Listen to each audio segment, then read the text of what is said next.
This is Matt for Boxing Social in association with William Hill and Empire Fight Store. Delighted to be joined by Josh Warrington. Josh, different settings for today. Leeds Beckett University, impressive place. Just done a bit of S&C there. I say just a little bit. You've absolutely smashed through it.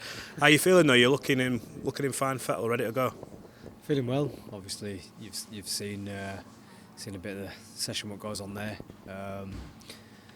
Just like to keep that base very strong. Keep that base well. Ticking over, waiting for that date. Professional athletes, aren't we? You know, the boxers, shouldn't we just get ready for certain fights? You need to be ready all year round. And now that I'm a B-side, I just need to be ready for that phone call to go. And obviously some big fights out there for me. But I'm making sure that I'll be ready when that phone goes. One thing we can always say is you always look in shape, you're always ready. I mean, people always, one of the first things they say is Josh Warrington's got a great engine. Going to attest to that. I've seen it in there. You've not stopped for a good couple of hours. Last time we spoke, it was after the defeat to Lopez. You were very sort of buoyant, obviously back against the wall. I can now become a 3-time World Champion. And then I saw you across the ring at the Leigh fight. I'd gone off into the back and I'd had a little whisper that someone had said Mauricio Lara had spat at you, and I was like, probably just one of them things that gets said. But no, he actually did. So we haven't caught up since, but just give me your reaction, because it seems to have been swept under the carpet, if I'm being completely honest. And I think if the shoe was on the other foot, I'm pretty sure you'd have been brought in front of the board by now. So just talk me through what happened and give us your thoughts. Well, first of all, Matt, I completely agree with you there. Maybe if I was kicking and screaming a little bit more, which I shouldn't have to be doing. I shouldn't have to make a big fuss. I've done a fair few interviews about it, but I shouldn't have to be taken to social media about what's going to be done. It should be being taken care of anyway. You know, that's what the board are meant to do. Basically, I was working for the zone, but sat ringside. I was a member of the public. And, you know, people inboxing me on my social media platform saying, like, you could put a charge against Mauricio. I had people from states saying in some states that's a arrestable offence. I'm not going to go down that route, but it's one of the lowest of the lows. It's very degrading. You know, Mauricio has his personal animosity against myself. He said it in many interviews. That he wants to retire me, wants to finish my career. He's got this thing that I've disrespected his dad, keep going over it. Didn't even know his dad was part of his team.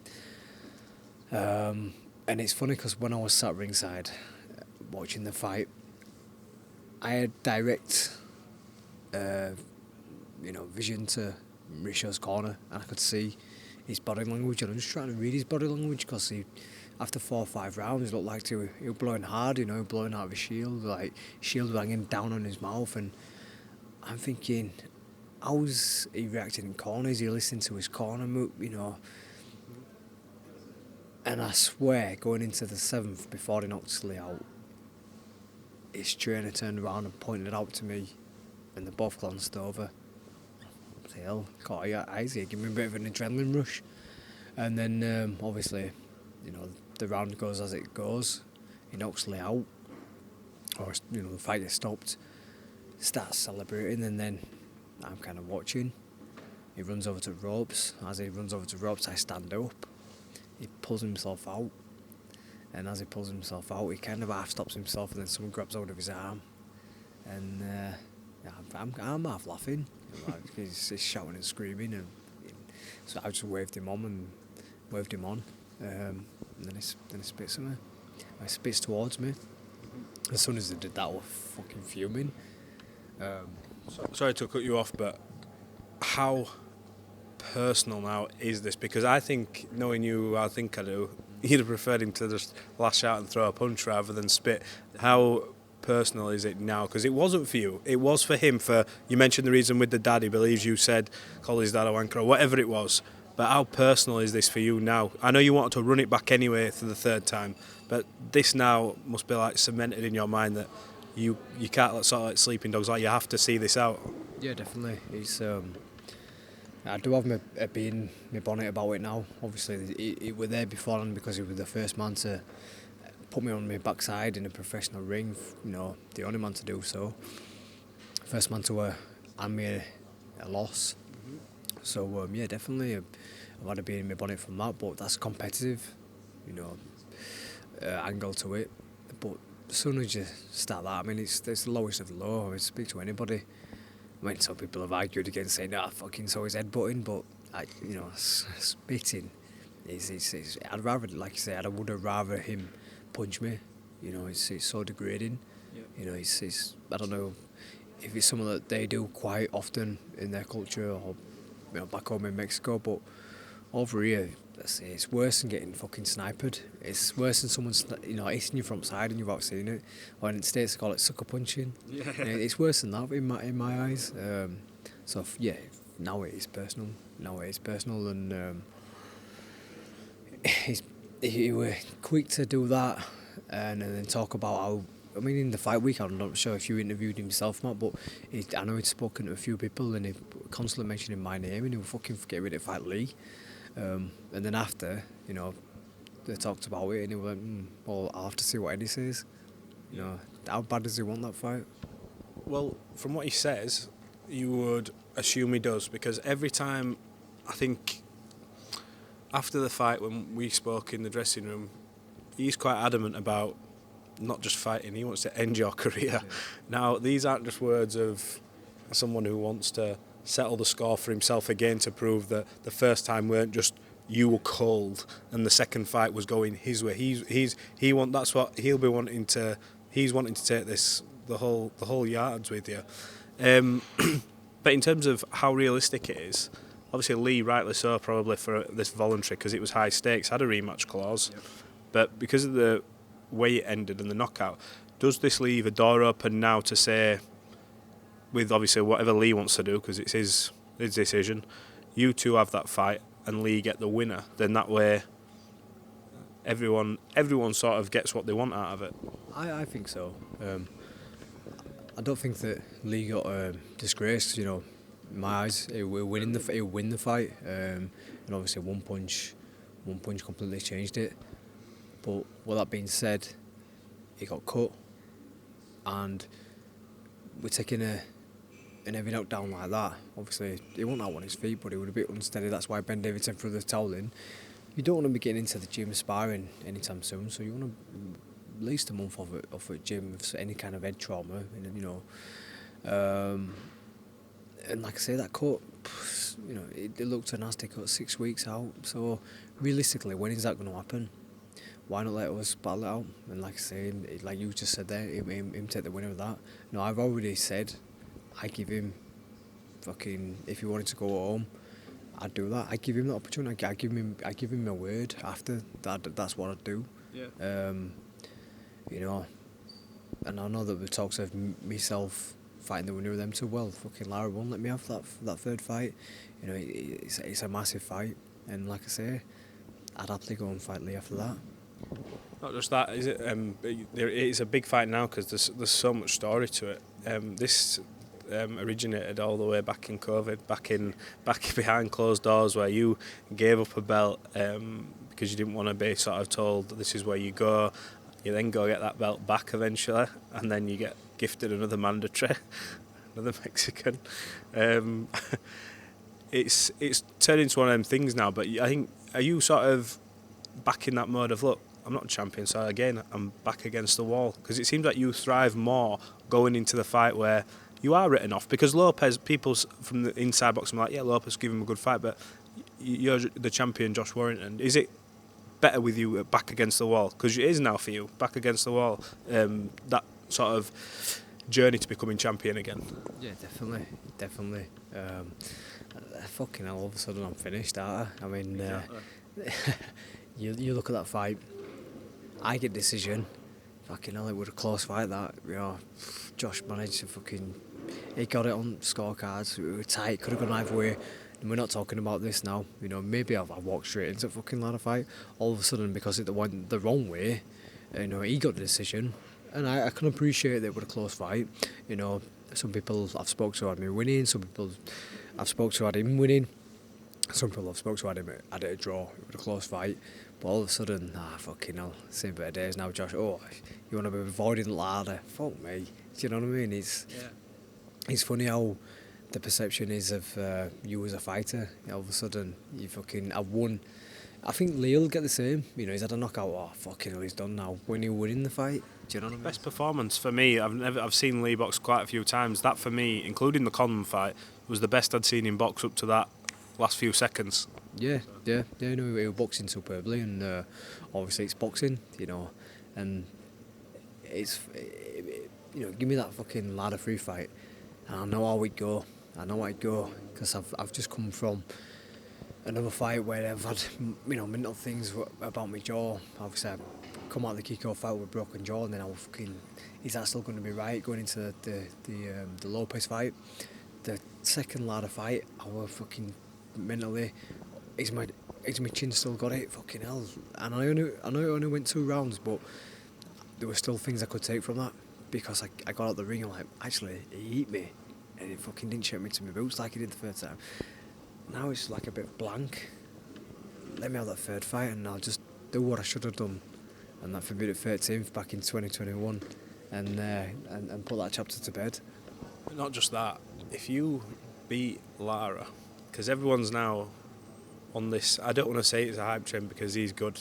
Like, he is good, and he punches with, vicious intent. He was losing the rounds against Leigh, but ultimately he has that get out of jail card. It looked like he was tiring actually to shots to the body, but if you go in there now and beat Lara, touch wood, the fight happens, surely that could be a career best victory for Josh Warrington. Or do you think people then go with the narrative, well, we didn't know, because it always seems to be that with you beat Calframpton, it's like, it wasn't the Calframpton, you beat Elise Selbit, it's a weight thing, but it's like at some point, people are like, why Josh will never take a Lara fight. You've been asking for this even before the Lopez fight, haven't you? Yeah, that's it. And for me, it'd be like, I told you so. But will I get credit? I'm beyond caring, to be honest with you, because it used to fucking bother me. I'm not getting the same credit that fucking some of the other fighters get. Maybe if I were from down south, it might have worked in my favour. Maybe if I licked a few arseholes, it might have worked in my favour. But I don't give a fuck. I'm very well supported, and I've got enough people around me who've been on the journey with me, who mean more to me than fucking being a fan's national favourite. Maybe when I'm retired, then people say I actually want a bad fighter, but yeah, that Lara fighter for me, it was like, told you so. Listen, I sound silly because he fucking knocked me out, but he's not a great fighter. He's not a great fighter. Yeah, he has got a big dig, and he's tough. He can fucking take a shot. Leigh hit him with some very good shots. I hit him clean in fucking first 4 rounds before they put me down. But apart from that, his boxing ability is basic, and all of a sudden he's fucking highly ranked in all these divisions, and it's like, I think for myself, what this monster that he's been made up to be, certainly cement a legacy, if you will.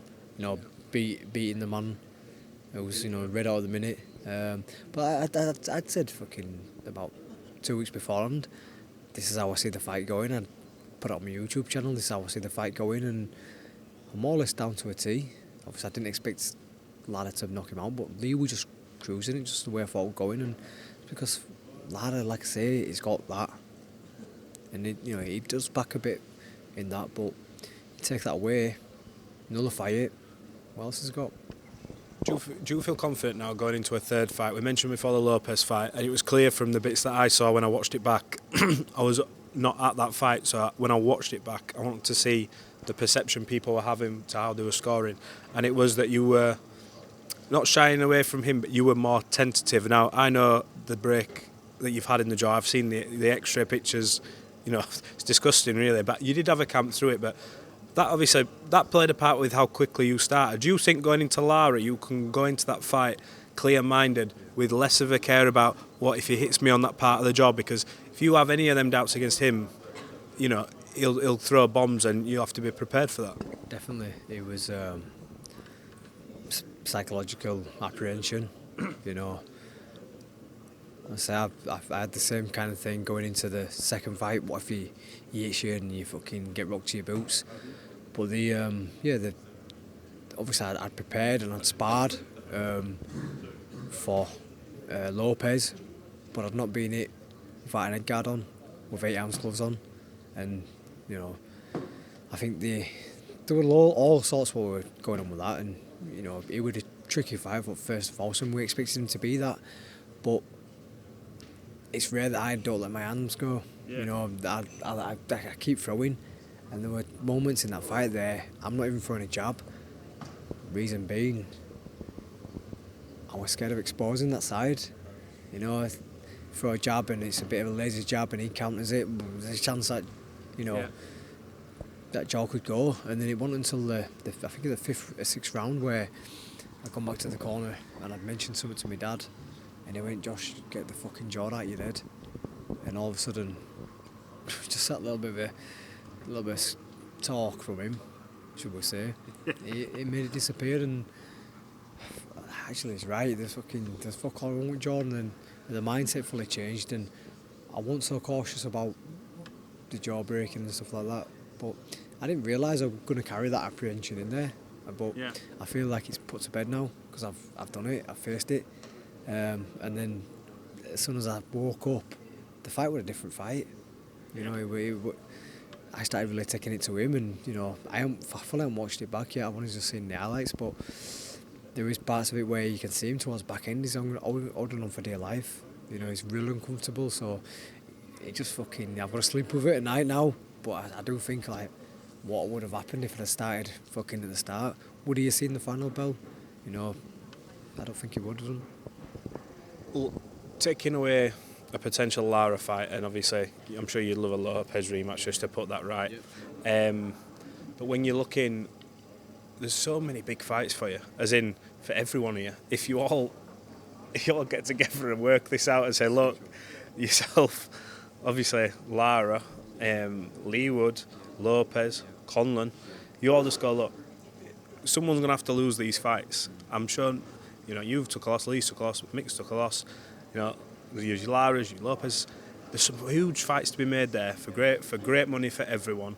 Is there a chance that if you can't get Lara next, I mean, we've not heard anything on Lopez and Conlan, you'd assume the top rank thing it'd be easier to make, but we haven't heard out yet, and I would have thought we would be starting to hear stuff. So you'd be, if you couldn't get that, would you be open to a fight with a Conlan if that was a possibility? Because that's even without a title, Belfast and Leeds. I know we've spoke about that before, and it might not be necessarily what you want, but could give you an away day you want also. Like, there's a lot of avenues. There's certainly a lot of avenues, and like you say, that's huge. It's sometimes, I think Eddie's mentioned it before, the belt doesn't always need to be online, and for a fighter, the pride and having a belt, yeah, you fucking want to be champion. I want to be a 3-time world champion, but you know, it's a business and it's an entertainment, and you know, he's got a big fan base in, like I say, Belfast, and I've got one in Leeds, so yeah, why not? That could be one. Then there's other avenues. You know, Navarrete's moved up. The WBO is now vacant. The WBC, Ray Vargas went up to super feather. Once wasn't successful, but he's come back down to featherweight. Still got the belt there. You know, that's an option. You know. Are you having these discussions now? Then I try to take it to try and move this along for you, because you're raring to go. You're in good shape, ready to start a camp. I hate being sat about, and that's all I've had for the last 3 years. I've not been able to get no momentum behind me, and I thought that if the Lopez one would have gone the right way, then I'd have been straight in the gym straight away, back in the gym straight away. You know, after Lara 2, a few weeks off, I was back in the gym. Then when the Martinez fight came up, concentrated on camp, absolutely fantastic. Obviously broken jaw, so I had to have time off, 5 months. And as well. Yeah, and when I could, so resting that up, back into training, and then it was like just get ready for the Lopez one. And I thought, if get this one done, I can start getting a bit of momentum back. I mean, I hadn't had fucking momentum since like back in the 2019. You know, Frampton and Selby thing, up until then, all my career were every fucking other month I was fighting. You know, from the English title all the way through to, you know, Commonwealth. There were never really a big gap. The one when I switched from Eddie and I went with Frank Warren around 2016. I boxed in April, I boxed in July, and then I was meant to fight at Selby around that time. It didn't happen, and then I come back the following May. Maybe I needed that rest as well. I come back the following May. I boxed Martinez, Sealand, and then obviously it went on from there onwards. But then the bit of a breaks has been, you know, COVID and then fucking the Lara situation and stuff. So I just like to get a bit of momentum behind me, go from there, and like I say, a big fight against any one of these names, it fucking ticks the box. Yeah, get through that, and you know, a bonus if I can get a title, because then people want to come to you, they want to take the title off you. But I think I still have the appeal with you know, I've still that name, you know, former world champion, and former two-time, and I have the fan base as well. Yeah, not just that as well. Well, have gloves will travel, but also have fans who will travel, and a loyal fan base who turn out for you off the back. I mean, you think about it, the Headingley was off the back of a loss, and they filled it for you. So I think when you look at what you've got to look forward to, there's still some big nights ahead. Look, have you got a message for Mauricio if he wants to do it? I'm sure you want to dance for the devil like Leigh did. So you want to go? What's your message for him? Well, my Spanish isn't too great. My English isn't too great, to be honest with you. But Spitter, let's finish me. Come and finish me. Simple as that. You know, you've been talking for some time. Do you want to end my career? Fucking here, man. I'm here for taking. Come do it. Be a man of your word. Or you're too much of a motherfucker. Pussy. Well, Josh, it's fair to say I think this fight needs to happen. Appreciate your time as always. Thanks for letting us sit in on your session here at Leeds Beckett and some of the behind the scenes stuff as usual. And we'll catch up again soon in the not too distant future. Cheers, Matt. Thank you, guys.